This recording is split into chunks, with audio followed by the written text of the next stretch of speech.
안녕하세요. 오늘도 사연살롱을 찾아주셔서 감사합니다. 전 수원에서 고깃집을 운영 중인 50대 초반 박유정이에요. 제 나이대 대부분 사람들이 그렇듯 저 역시 앞만 보며 달렸어요. 남부럽지 않은 재력을 갖춘 건 아니지만 남에게 손가락질 받을 일 안 하고 살았다는 게 큰 자부심이죠. 제가 운영하는 가게 하늘정원은 부모님께 물려받은 3대째 운영하는 곳이에요. 40년 전 할머니 손맛으로 시작한 작은 고깃집이 지금은 맛집이 됐죠. 손님들은 우리 가게 특제 양념이 비법이라고 하지만 사실 정성이 비법이에요. 부모님께서 그러셨듯 저도 매일 아침 일찍 일어나 준비해요. 고기 손질부터 밑반찬까지 제 손으로 하나하나 정성 들여 만드니까요. 유정씨, 오늘도 바쁘시네요. 저번에 제가 데려온 거래처 분들이 여기 고기 맛있다고 또 오자고 난리예요. 그렇게 처음 만난 사람이 지금의 남편이 되었네요. 그땐 부모님께 물려받은 게 아니라 도와드리던 때였어요. 취직을 하려 여기저기 면접을 보러 다니기도 했었는데 부모님이 운영하는 곳처럼 월급을 쳐주는 곳이 없더라고요.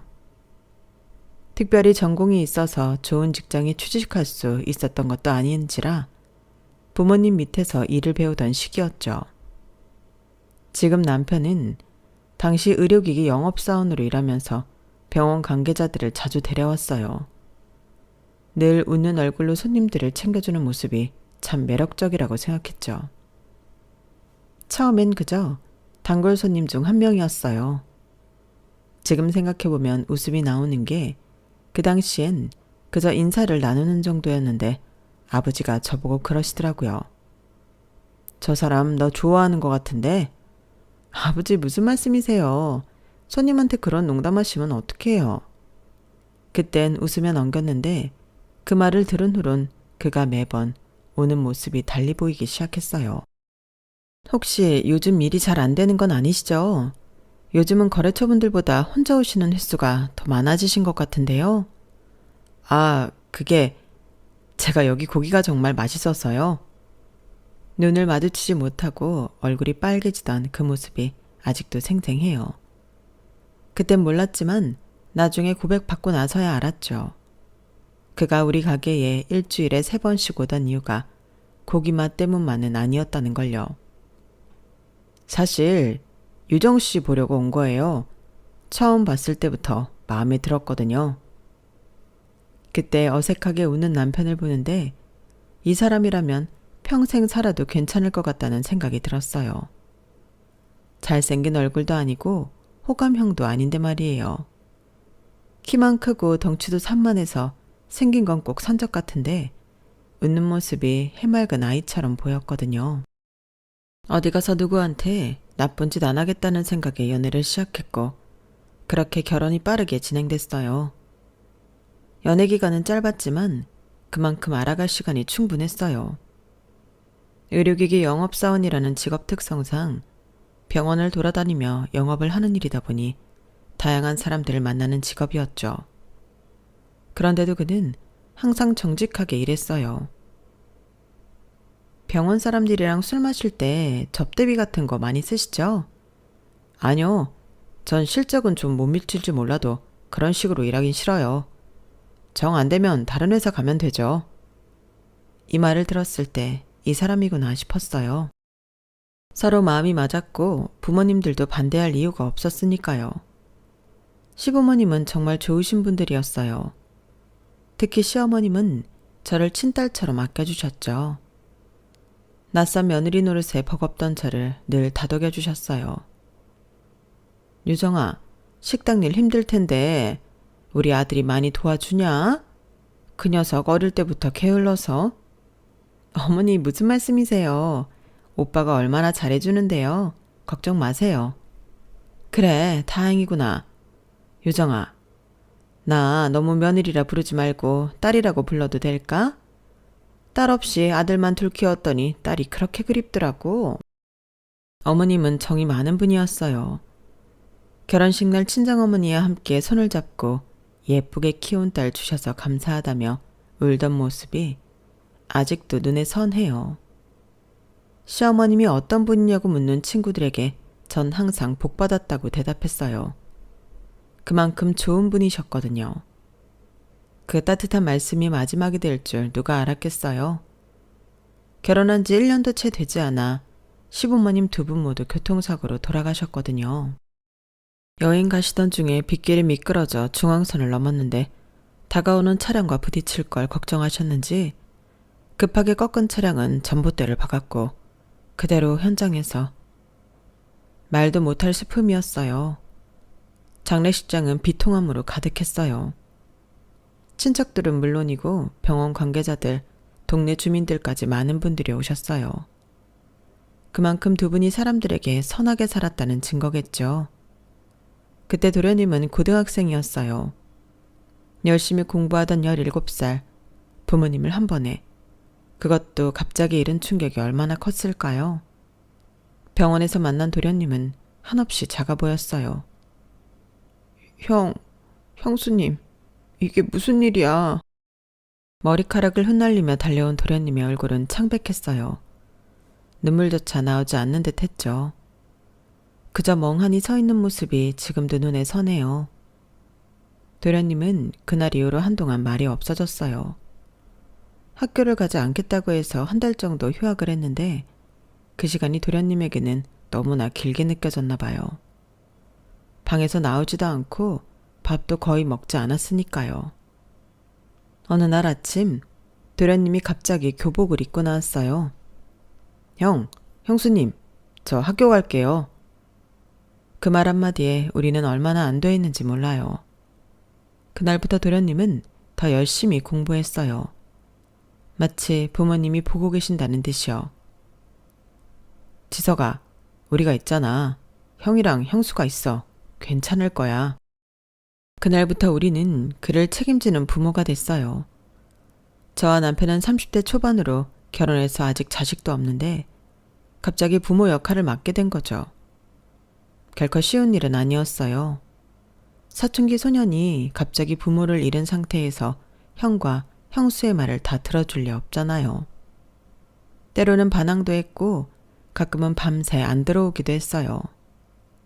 하지만 우리는 끝까지 도련님을 믿고 기다렸어요. 그게 부모의 역할이라고 생각했으니까요. 도련님은 방황하는 것 같더니 어느 순간 학업에 매진하더군요. 마치 그것만이 자신의 존재의 이유인 것처럼요. 우리가 걱정될 정도로 자신을 몰아붙이는 모습이 안쓰러웠어요. 지석아, 이제 좀 쉬지 그래. 며칠째 제대로 잠도 안 자고. 괜찮아요. 공부해야 돼요. 부모님이 바라셨던 대로 좋은 의사가 되려면 더 열심히 해야죠. 사실 시부모님이 도련님이 의사가 되길 바라셨다는 말은 들어본 적 없어요. 그저 도련님이 자기 스스로 목표를 세우고 그것을 향해 달려가는 것 같았죠. 어쩌면 부모님이 갑자기 돌아가신 일이 도련님에게는 충격과 동시에 삶의 목표를 확고히 하는 계기가 된 건지도 몰라요. 내가 의사였다면 부모님을 살릴 수 있었을까라는 생각이 그의 마음 깊은 곳에 자리 잡은 것처럼요. 그렇게 세월이 흘렀어요. 도련님은 우수한 성적으로 대학교에 입학하고 졸업 후 인턴, 레지던트를 거쳐 유명 대학병원 외과 의사가 됐죠. 그렇게 시간이 흐르는 동안 저희 부부는 아이를 낳지 못했어요. 병원도 다녀봤지만 여러 이유가 있었죠. 처음엔 서운했지만 나중엔 도련님이 우리의 아들이라는 생각으로 위안을 삼았어요. 그래서 더 도련님에게 모든 정성을 쏟았는지도 몰라요. 지석아, 이제 나이도 적지 않은데 결혼은 언제 할 거니? 형, 그런 말 자꾸 하지 마세요. 저 아직 교수 되기 전엔 생각 없다고 했잖아요. 결혼 얘기만 나오면 토라지던 도련님이었어요. 저와 남편은 속으로 얼마나 걱정했는지 몰라요. 나이 30 넘어 40이 다 되어가는데도 연애 한번 제대로 안 하는 것 같더라고요.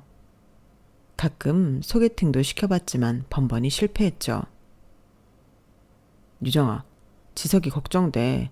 벌써 39인데 아직도 저러고 있어. 나도 그래. 근데 우리가 뭐라고 해도 소용없을 것 같아. 부모가 아니니까 자칫 잔소리로 들릴 수도 있고. 저희는 가슴 졸이며 지켜볼 수밖에 없었어요. 가끔 우리가 부모 노릇을 제대로 못해서 그런가? 부모님이 살아계셨다면 더 잘 설득하셨을까 하는 생각이 들 때도 있었어요. 그래도 도련님이 자기 길을 열심히 가는 모습이 대견하고 자랑스러웠어요. 그런데 어느 날 갑자기 도련님이 전화를 했어요. 평소와는 달리 목소리가 들떠 있었어요. 형수님, 이번 주말에 시간 있어요? 소개할 사람이 있는데. 뭐? 정말? 누구? 같은 병원에 근무하는 의사예요. 결혼하고 싶은 사람. 같이 저녁 먹어요. 얼마나 놀랐는지 몰라요. 평소 결혼 얘기만 나와도 화내던 사람이 갑자기 여자친구를 소개한다니. 그것도 같은 의사라니. 기대와 설렘으로 주말을 기다렸죠. 안녕하세요. 지석 씨한테 말씀 많이 들었어요.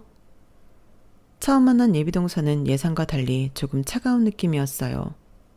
미소는 짓고 있었지만 눈빛이 웃지 않는달까? 그래도 도련님이 좋아하니 좋은 사람이겠거니 생각했죠. 서로 다른 성격이 만나면 더 좋은 부부가 된다고들 하잖아요. 도련님이 워낙 묵묵하고 진중한 성격이니 예비동서가 활발하고 명랑할 거라 기대했는데 의외로 비슷한 성격이라 놀랐어요. 어서 와요. 안 그래도 도련님이 결혼하고 싶은 여자 생겼다고 말했을 때 얼마나 놀랐다고요. 교수 되는 게 꿈이라고 교수 되기 전까진 연애도 안 한다고 해서 얼마나 걱정했는데. 형수님, 그건 이 사람 만나기 전의 얘기죠. 그렇다고 저 교수 포기한 거 아니니까 걱정 마세요. 아셨죠?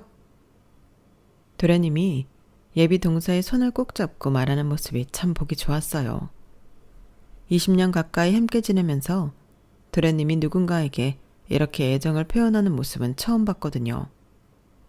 그 순간만큼은 예비 동서에 대한 어색함도 있고 그저 기뻤어요. 정말 고마워요. 결혼 생각 없던 우리 도련님 결혼한다 마음 잡게 만들어주고 하고 싶던 꿈도 계속 꾸게 만들어주고. 이런 걸 두고 천생연분이라고 하나 봐. 그치? 이제 죽어도 여한이 없다. 당신은 이 좋은데 왜 죽는다는 소리를. 아니, 그렇잖아. 부모님 사고로 돌아가시면서 막내 눈에 밟혔을 텐데 지 좋은 공부한다는 걸 우리가 막지 못하니 결혼하라고 독촉도 못하고. 당신한테 말은 안 했지만 내가 얼마나 마음 졸였다고. 그런데 이렇게 근사한 재수 씨를 데리고 오다니 난 정말 오늘 죽어도 여한이 없어. 저희는 정말 기뻤어요. 드디어 도련님이 가정을 꾸릴 수 있다는 생각에요. 하지만 예비동서는 어딘지 모르게 계속 자리에서 불안해 보였어요. 도련님이 화장실에 간 사이 저는 예비동서와 조금이라도 더 친해지고 싶어 말을 걸었어요. 아, 미안해요. 사람 불러놓고 너무 우리끼리만 얘기했죠? 혹시 불편해요? 네? 아니요. 아까부터 자꾸 두리번거리길래 혹시 화장실 가고 싶어서 그래요? 여자 화장실은 저쪽이에요. 네? 아니에요. 괜찮아요. 그때는 몰랐어요.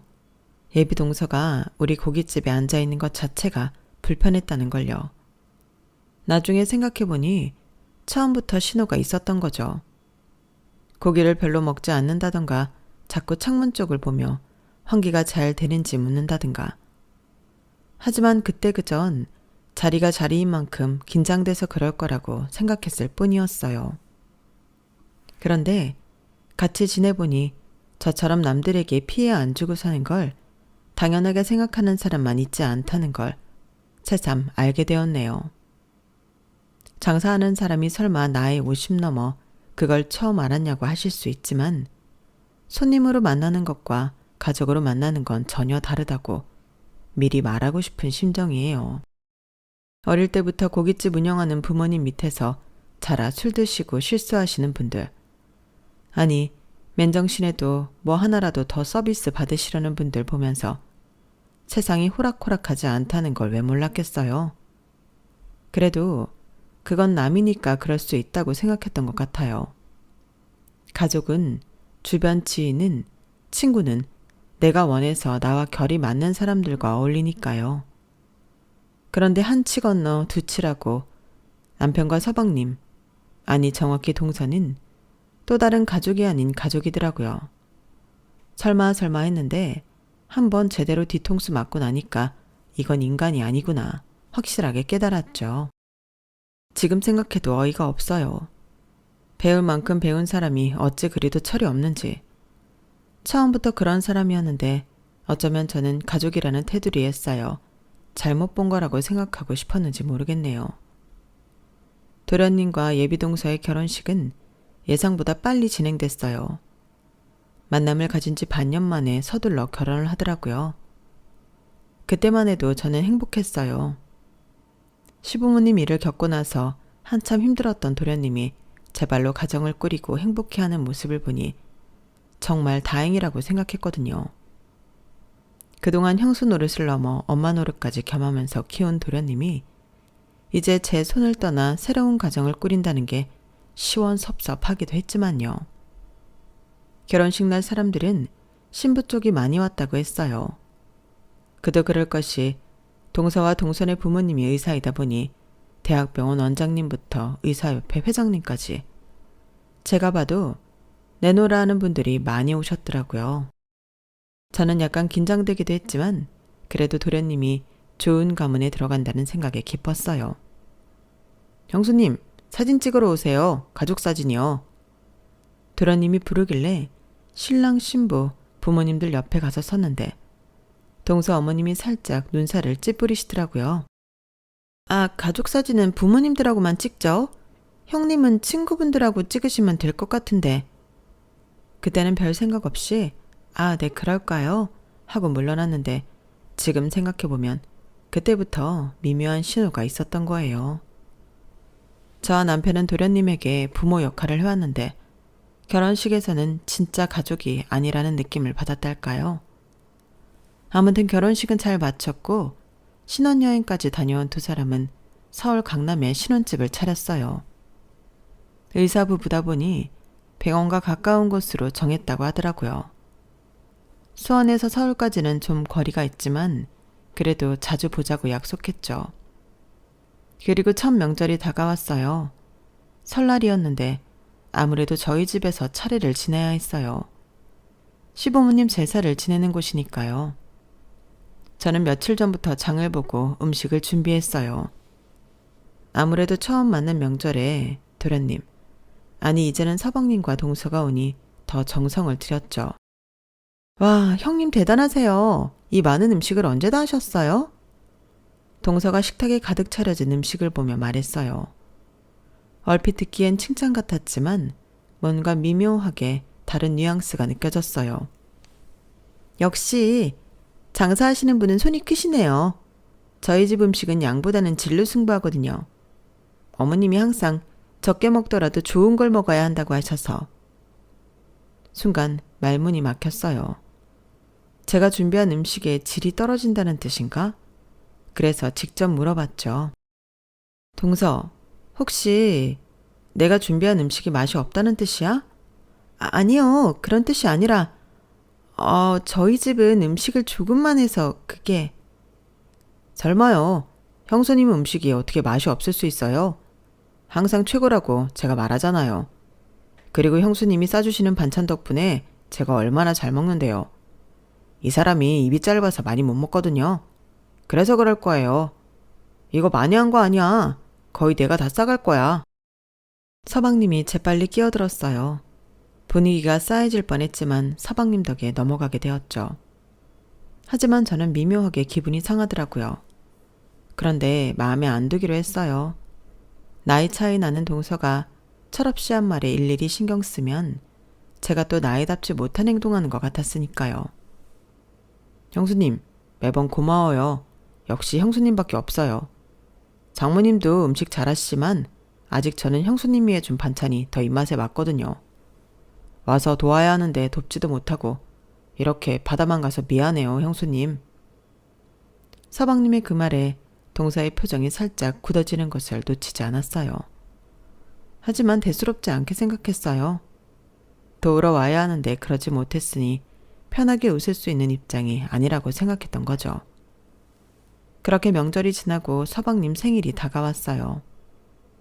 저와 남편은 선물을 사들고 서울 강남에 있는 서방님네 집으로 향했죠. 처음 가보는 집이라 설레기도 했어요. 동서가 어떤 음식을 준비했을지 집 분위기는 어떨지 궁금했거든요. 어서 오세요, 형님. 멀리서 오시느라 고생하셨어요. 아, 뭘. 우리 서방님 생일인데 당연히 와야지. 집에 들어서자마자 느낀 건 깔끔하면서도 고급스러운 인테리어였어요. 역시 의사부부라 그런지 집안 곳곳에서 품격이 느껴졌죠. 저는 솔직히 좀 위축됐어요. 우리 집은 실용적이고 편안한 스타일이라 이런 세련된 분위기와는 거리가 멀거든요.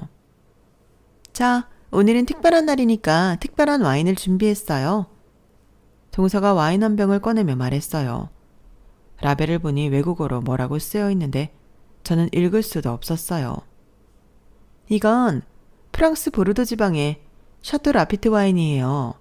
일반 마트에서는 구할 수 없고 병원 VIP 고객들만 아는 수입차를 통해 특별히 구했어요. 형님, 입맛에 맞을지 모르겠어요? 와, 정말 특별한 와인이네. 사실 나는 와인을 잘 모르기도 해서 입맛에 맞다 안 맞다 하기도 뭐하네. 소주나 맥주가 더 익숙해서. 저는 솔직하게 대답했어요. 굳이 아는 척할 필요도 없고 제 가게가 고급 레스토랑이 아닌 대중적인 고깃집이라는 건 사실이니까요. 아, 그렇군요. 괜찮아요, 형님. 이런 와인은 입에 맞지 않으실 수도 있어요. 좀 고급 와인은 처음엔 쓰고 떫게 느껴지거든요. 익숙해져야 진가를 알 수 있는. 자기야, 형수님도 충분히 와인 맛을 아실 거야. 떫다 달다 쓰다 말이 많아도 결국 맛있는 술은 마시는 법이니까. 그쵸, 형수님? 다시 한번 서방님이 끼어들었어요. 하지만 이번엔 저도 가만히 있지 않았죠. 동서, 혹시 내가 장사하는 사람이라 품격이 없다고 생각하는 거야? 네? 아니에요. 절대 그런 뜻이 아니었어요. 그냥 와인에 대한 설명을 드리려고. 설명은 고맙지만 나도 호텔 레스토랑에서 식사해 본 적 있고 와인도 마셔봤어. 가게에서 장사한다고 고급 문화를 모르는 건 아니야. 죄송해요, 형님. 제가 말실수를 했네요. 동서가 사과했지만 그 눈빛에서 진심을 느낄 수 없었어요. 오히려 민감하게 반응한다는 듯한 표정이었죠.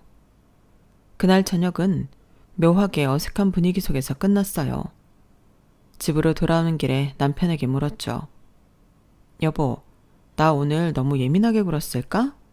아니, 당신 말이 맞아. 재수 씨가 은근히 사람 이상하게 만드는 재주가 있는 것 같아. 나도 듣는데 기분이 묘하더라고. 우린 장사하니까 비싼 술 먹어도 모른다는 거야, 뭐야. 잘했어. 내가 속이 다 시원하더라고. 그치, 나만 그렇게 느낀 게 아니었네. 그 후로 서방님네와 몇 번 더 만났는데 그때마다 동서의 미묘한 태도가 느껴졌어요.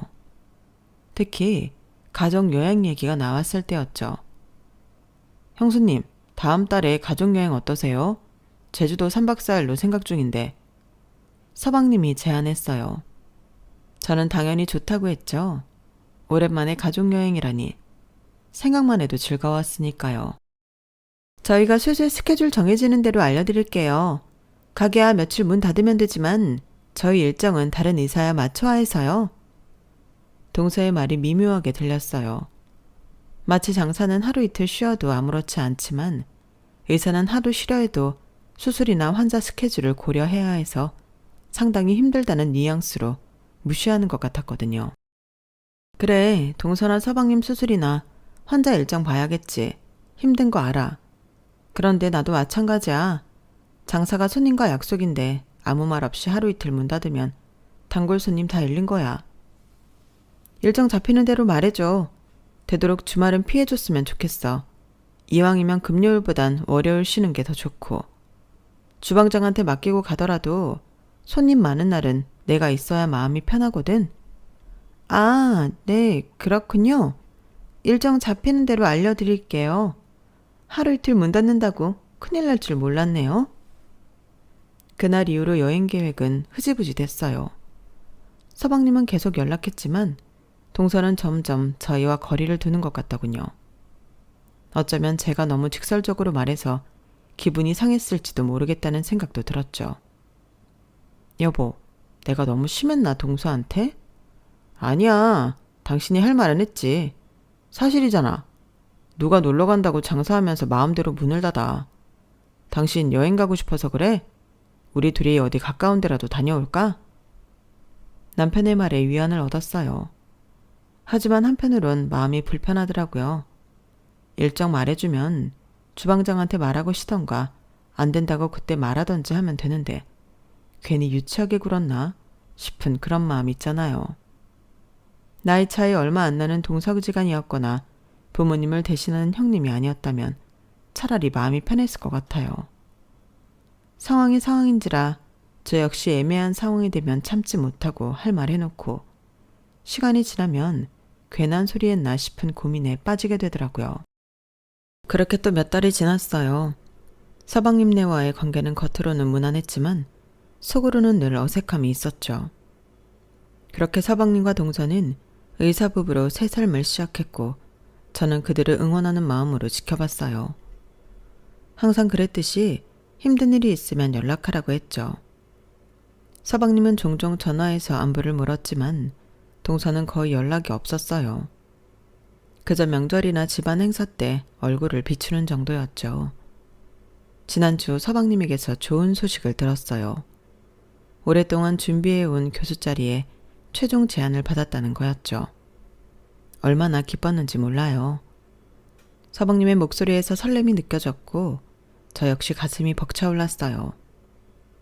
어린 시절부터 꿈꿔온 교수 자리, 그것도 명문 대학병원에서 말이죠. 시부모님이 살아계셨다면 얼마나 자랑스러워 하셨을까요? 형수님, 이 모든 게 형수님 덕분이에요. 부모님 돌아가시고 형수님이 없었다면 제가 지금 이 자리에 있을 수 없었을 거예요. 무슨 소리예요? 서방님이 스스로 이뤄낸 거죠. 열심히 공부하고 노력한 결과잖아요. 아니에요, 형수님. 정말로요. 형님과 형수님이 제 부모님 역할을 해주셨기 때문에 가능했어요.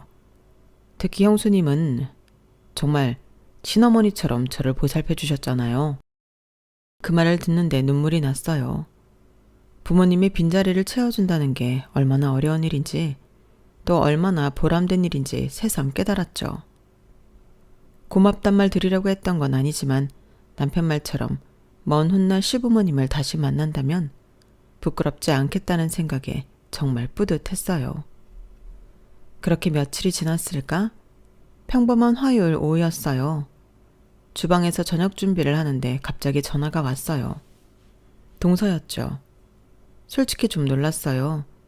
동서가 먼저 전화를 한 적이 거의 없었거든요. 형님, 안녕하세요. 오랜만이에요. 동서의 목소리는 평소보다 한 톤 높았어요. 뭔가 들뜬 것 같았죠. 저는 수화기를 귀에 대고 손을 씻으며 대답했어요. 그래, 오랜만이네. 무슨 일 있어? 서방님 교수 제의 축하해. 서방님한테 들었어. 아, 벌써 들으셨군요? 네, 정말 기쁜 일이죠. 오빠가 얼마나 좋아하는지 몰라요. 동서의 목소리에서 진짜 기쁨이 느껴졌어요. 저도 서방님의 성공이 정말 자랑스러웠죠. 그래서 말인데 형님, 이번에 오빠 교수 임명 축하 겸 동창회를 하려고 해요. 의대 동기들끼리 모여서요. 그래? 좋은 생각이네. 그런데 형님, 사실 부탁드릴 게 있어서요. 부탁? 뭔데? 말해봐. 이번 모임을 형님 가게에서 하면 어떨까 해서요. 제가 생각해봤는데 오빠 교수 임명 축하 자리니까 다른 곳보다 오빠랑 연관이 있는 데서 하면 어떨까 싶어서요. 게다가 형님에게 도움도 되고 좋을 것 같은데 어떠세요? 갑자기 동서가 이런 말을 하니 의외였어요. 그동안 우리 가게에 대해 별로 관심을 보이지 않았던 사람인데 말이죠. 하지만 한편으론 서방님을 위해 노력하는 모습이 보기 좋다고 생각했어요. 모임이 언제인데? 다음 주 토요일 저녁 6시요. 의대 동창들이라 50명 정도 될 것 같아요. 장소는 충분하겠죠? 순간 머릿속이 복잡해졌어요. 주말은 항상 손님이 가장 많은 날이라 예약을 받지 않는 날이었거든요. 특히 저녁 시간대는 자리가 없어 돌려보내는 손님도 많을 정도였으니까요. 게다가 50명이라 그건 거의 가게 전체를 비워야 하는 수준이었어요. 미안한데 주말이면 좀 어려울 것 같아. 단골 손님이 많은 편이라 누군 예약 주고 누군 안 해주면 말들이 많아서. 주말에는 원래 예약을 안 받거든. 평일로 바꿀 수는 없을까? 그게 다들 의사다 보니 평일에는 모이기 힘들어요. 주말 아니면 거의 불가능해요. 형님, 한 번만 특별히 봐주시면 안 될까요? 다른 날도 아니고 오빠 교수직 축하로 동기들이 모이자는 건데 어떻게 안 되나요? 일반 모임도 아니고 서방님 승진 축하를 위해 모인다는 말을 들으니 망설여지더라고요. 돕고 싶은 마음도 컸죠. 글쎄, 그날 오시는 손님한테 죄송한데 멀리서 일부러 주말에만 오시는 분들도 계신데 정말 죄송해요 형님. 제가 너무 큰 부탁을 드리는 거죠. 저는 형님이 오빠한테 잘해주셔서 그런 건데 형님이 곤란하시면 어쩔 수 없죠. 친구들 모인 자리에서 형님 덕분이라고 감사 인사도 드리고 싶었는데. 동서의 말의 순간 무슨 의미가 있나 싶었지만 진심으로 서방님을 축하하고 싶은 마음이 컸어요. 그리고 형님으로서 동서와의 관계도 좀 더 가까워질 수 있는 기회라 생각했죠. 알았어. 어차피 서방님 좋은 일인데 그날은 예약을 받지 않을게. 날짜랑 시간 정확히 알려줘. 정말요? 형님 정말 감사합니다. 다음 주 토요일 저녁 6시에 시작하려고 해요. 50명 정도 될 것 같아요. 그래 알았어. 다른 손님들에게 미리 공지하고 준비할게. 특별한 메뉴가 필요하면 미리 말해줘. 네, 형님이 잘해주시는 소고기 특선으로 준비해주시면 돼요. 고마워요 형님. 형님네 고기 맛있으니까 다들 좋아할 거예요. 그래, 생각해줘서 고마워. 토요일 날 보자. 네 형님 들어가세요. 전화를 끊고 나서 바로 주방장과 직원들을 불러 모았어요. 다음 주 토요일 저녁 예약 상황을 설명하고 특별 메뉴와 추가 인력 필요성에 대해 의논했어요. 토요일은 원래 예약을 받지 않는 날이라 직원들도 조금 당황했지만 가족 일이라고 하니 다들 이해했죠. 그날부터 준비가 시작됐어요. 50명을 위한 고급 소고기를 미리 주문하고 특별 메뉴를 구상하고 그날 필요한 직원들을 추가로 고용했어요. 한 번에 많은 인원을 챙기려면 일손이 부족할 것 같았거든요. 모자르지 않게 넉넉하게 주려면 평소보다 더 많은 식재료를 준비해야 했고 가게 구조도 50명이 함께 앉을 수 있도록 재배치했죠. 생각보다 일이 많았어요. 그래도 서방님을 위한 일이니 즐거운 마음으로 준비했네요. 모임 전날 특별 메뉴를 미리 체크하고 준비하느라 하루 종일 바빴어요. 장사까지 병행하면서 준비해야 했으니 더 정신없었죠. 그런데 저녁 장사를 시작할 무렵 동서에게서 전화가 왔어요. 형님, 저예요. 동서. 걱정돼서 전화한 거야? 차질 없이 준비하고 있으니까 걱정할 거 없어. 소고기도 제일 좋은 걸로 준비했어. 특 A급이라 원래 가격보다 더 받아야 하지만 특별히 동서 동기를 위해 내가 준비했으니 맛있게 먹어만 주면 돼. 그러셨어요? 그런데 죄송해서 어쩌죠? 죄송하다니 뭐가? 동서의 목소리가 어색했어요. 왠지 불길한 예감이 들었죠. 그게 장소가 바뀌었어요. 횟집으로요. 순간 귀를 의심했어요. 하루 전에 갑자기 장소를 바꿨다고? 이미 모든 준비가 끝난 시점에? 뭐라고? 무슨 말이야 그게? 정말 죄송해요 형님. 친구들이랑 얘기하다 보니 아무래도 고기 냄새가 옷에 배인다고 다들 왜 그런 데 잡았냐고 핀잔을 줘서요. 아무래도 의사들이 모이는 자리니까 좀 그렇다고. 깔끔하고 격식 있는 자리에서 보는 게 당연한 거 아니냐는데 제가 할 말이 없었어요. 죄송해요 형님. 그래서 급하게 강남에 있는 횟집으로 바꾸게 됐어요. 어이가 없었어요. 고기 냄새? 의사들이 모이는 자리? 마치 제 가게가 격이 떨어지는 것처럼 말하는 느낌이었어요. 그리고 이미 모든 준비를 다 했는데 특별 주문한 고기, 추가 고용한 직원들, 손님들에게 미리 공지한 휴업. 모든 게 물거품이 됐어요. 동서, 지금 농담하는 거지? 우리가 얼마나 준비했는지 알아? 이미 특별 메뉴 재료도 다 들여놨고 내일 예약한 손님들도 다 돌려보냈어. 이게 무슨 짓이야? 형님, 화나시는 거 충분히 이해해요. 하지만 저도 어쩔 수 없었어요. 원래 예약 없이도 주말에 손님 많다고 하셨으니 크게 문제 없으실 거잖아요. 그쵸? 뭐? 그걸 지금 말이라고 해? 동서, 분명히 말하는데 지금 한 일들 후회하게 될 거야. 제가 화난 목소리로 단호하게 말하는데도 동서는 아랑곳하지 않더군요.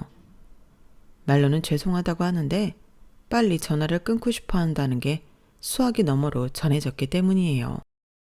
그렇게 전화를 끊고 나니 온몸에서 힘이 빠져나가는 느낌이었어요.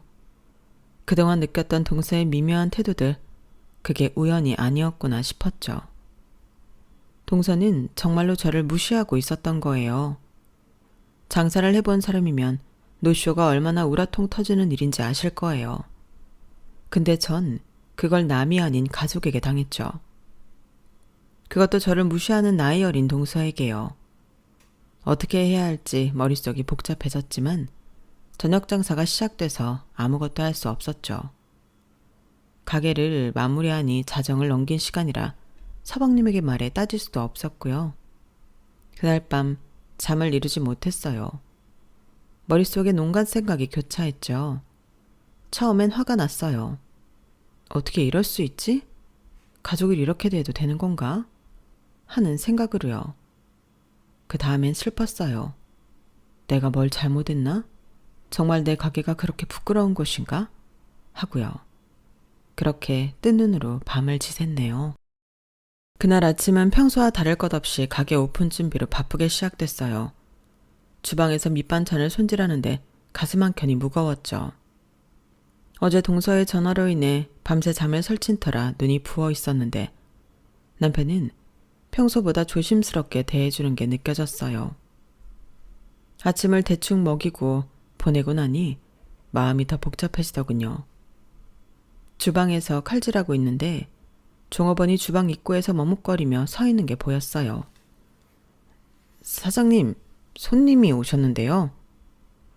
지금 장사 준비 중이라 손님 응대하기 어렵다고 말해줘. 아직 오픈 전이잖아. 그게 손님이 아니라 사장님 동서라고 하시는데. 순간 손이 들고 있던 칼을 도마에 내려놓았어요. 동서가 여기 왔다니.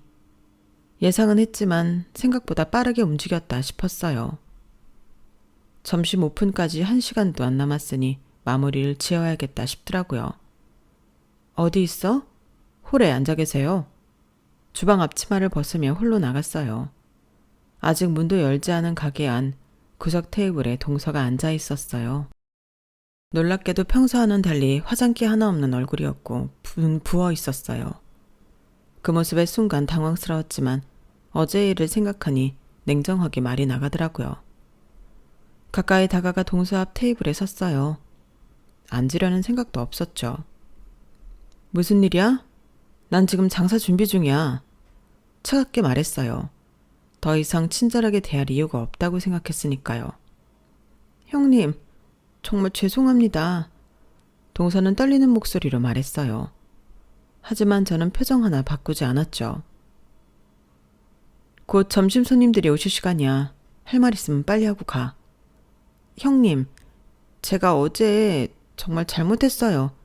제 생각이 짧았어요.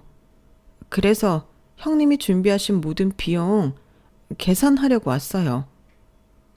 동서는 떨리는 손으로 지갑에서 카드를 꺼냈어요. 마치 이 자리를 빨리 벗어나고 싶은 듯한 표정이었죠. 좋은 소고기 준비하셨다고 하셨잖아요. 원래 가격보다 비싸다고 하셨으니까 그거 다 포함해서 계산할게요. 얼마예요? 그 말을 듣는 순간 더 화가 났어요. 마치 돈만 주면 모든 게 해결된다는 태도 같았거든요. 동서, 돈 문제가 아니잖아. 그래도 먹지도 않는 음식값을 왜 내려고 해? 그만하고 돌아가. 이러다 영업방해로 신고할 수도 있어. 주방에서 직원들이 힐끔힐끔 이쪽을 쳐다보는 게 느껴졌어요. 하지만 그냥 무시했죠. 형님 제발요. 이것만이라도 해결하고 가게 해주세요. 해결? 뭘 해결한다는 거야? 돈이면 다 되는 거야? 정말 그렇게 생각해? 그때 동서가 갑자기 자리에서 일어나더니 제 앞에 무릎을 꿇었어요. 식당 바닥에 말이죠. 저는 순간 너무 황당해 말을 잇지 못했어요. 형님, 살려주세요. 제발요. 동서의 행동에 주변이 순식간에 조용해졌어요. 주방 직원들도 홀 청소하던 아르바이트생도 모두 멈춰 서서 우리를 쳐다봤죠. 뭐? 무슨 말을 하는 거야? 일어나. 사람들이 다 보고 있잖아. 내가 뭐라고 동서를 살리고 말고 한다고 그래? 사람 살리는 건 의사인 동서가 잘하는 거 아니었어? 오빠가 형님께 사과하고 용서받지 않으면 이혼하겠다고 했어요. 제발 형님, 저 좀 용서해 주세요. 동서가 찾아온 이유를 이실직고 하자 아침 일이 떠올랐죠. 새벽녘에 서방님에게 문자로 동서 모르게 가게로 오라고 했던 일이요. 서방님은 이른 새벽부터 문자를 보내는 저에게 당황하셨는지 단 20분 만에 가게에 도착하더군요. 아직 문도 열지 않은 가게 안으로 들어선 서방님의 얼굴엔 걱정이 가득했죠. 형수님, 무슨 일 있으세요? 한 번도 이러신 적 없는데 말씀하신 대로 말 안 하고 나왔어요. 왜요? 그 사람 알면 안 되는 무슨 일이라도 있는 거예요? 형한테 무슨 일 생겼어요? 저는 곧장 본론으로 들어갔어요. 더 이상 이 상황을 끌고 가기 싫었으니까요. 어제 동서한테 전화 받았어요. 동창회 장소를 바꿨다고. 네? 동창회요? 몰랐어요. 지난주에 동서가 전화해서 서방님 교수 축하 겸 의대 동창회를 우리 가게에서 하고 싶다고 했어요. 50명이나 온다고 해서 토요일 장사를 포기하고 준비했는데 어제 갑자기 횟집으로 바꿨다며 전화가 왔어요. 이유는 고기 냄새가 옷에 배서라고요. 서방님의 얼굴이 순식간에 굳어졌어요. 눈동자가 흔들리더니 고개를 푹 숙였죠. 말도 안 돼요. 그게 무슨 고기 냄새가 배은다고 취소하다니 저는 모르던 일이에요. 정말 그 사람이 그랬어요? 서방님, 제 성격 몰라요? 제가 이런 걸로 거짓말할 사람으로 보였어요? 아니요, 형수님. 제 말은 그게 아니라 그 사람이 그렇게 할 이유가 없는데 왜 그런... 서방님은 말없이 주먹을 꽉 쥐었어요. 얼마나 충격받고 화가 났는지 손등에 핏줄이 다 보일 정도였죠. 나도 모르죠, 그 이유는.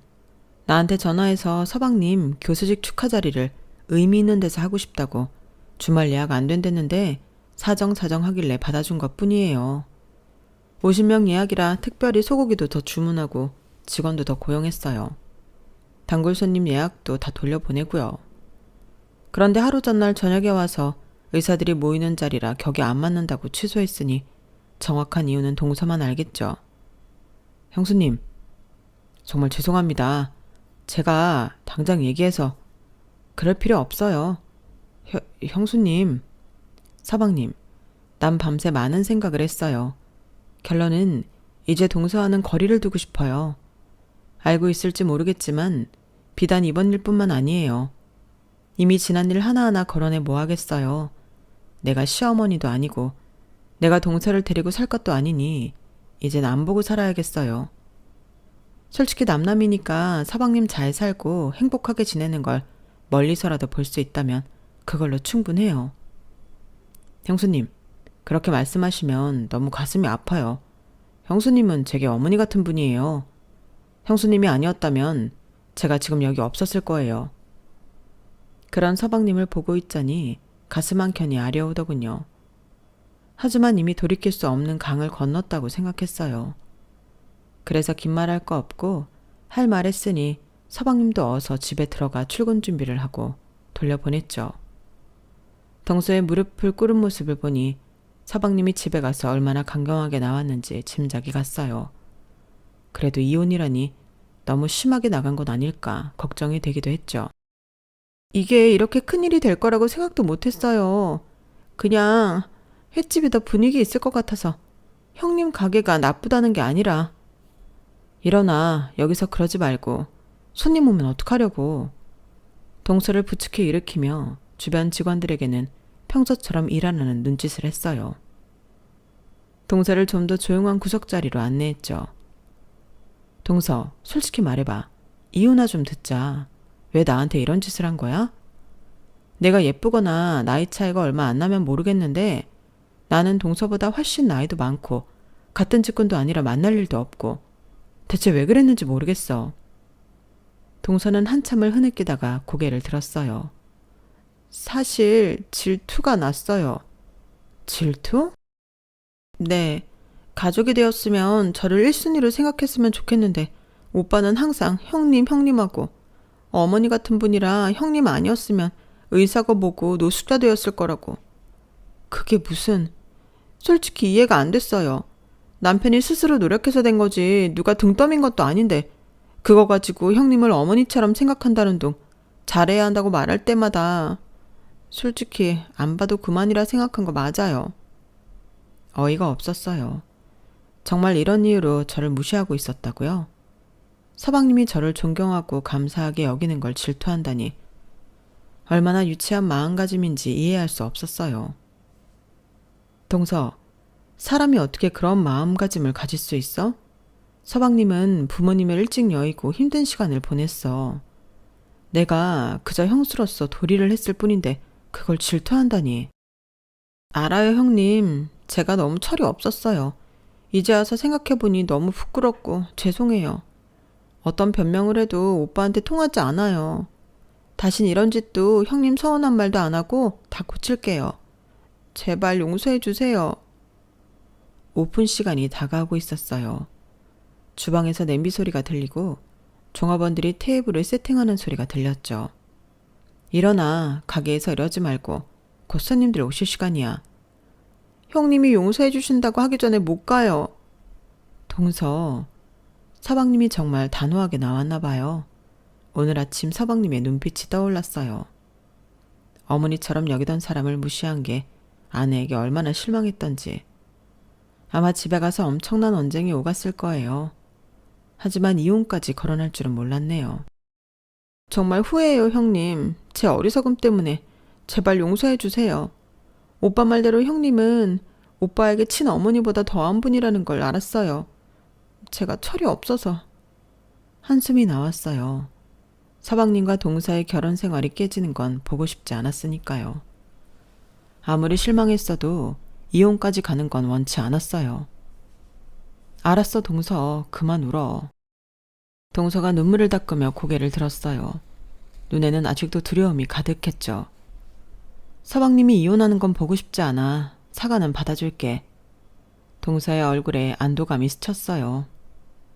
그렇지만 당분간은 서로 거리를 두는 게 좋겠다. 시간이 필요해. 네, 형님 이해해요. 제가 카드라도.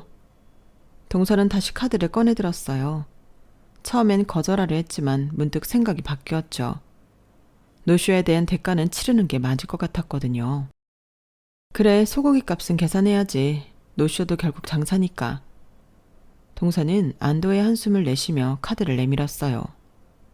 어쩌면 이걸로 마음의 짐을 덜고 싶었던 걸지도 모르겠네요. 직원을 불러 카드기를 가져오게 했고 소고기 값과 직원 인건비를 포함한 금액을 청구했어요. 정말 감사합니다, 형님. 용서해 주셔서. 이제 카드 긁었으니 너도 내게 빚진 게 없고 나도 너를 확실히 용서한 거야. 그러니 서방님과도 화해하고 행복하게 살아. 네, 형님. 정말 죄송했어요. 동서가 떠난 후 저는 한동안 자리에 앉아 생각에 잠겼어요. 주방으로 돌아가 다시 음식 준비를 하면서도 마음 한구석이 여전히 불편했죠. 동서의 사과가 진심인지 아니면 그저 이혼을 면하기 위한 것인지 의문이 들었어요. 사람이 그렇게 쉽게 바뀔 수 있을까요? 그날 저녁 서방님에게 문자가 왔어요. 형수님, 정말 감사합니다. 아내가 많이 반성하고 있습니다. 라는 내용이었죠. 저는 동서가 긁은 카드값을 그대로 송금했어요. 서방님, 돈은 받을 수 없어요. 동서는 철이 없지만 나쁜 사람은 아닌 것 같아요. 잘 다독여 살아요. 라는 메시지와 함께요. 서방님은 여러 번 사양했지만 결국 제 고집을 이기진 못했어요.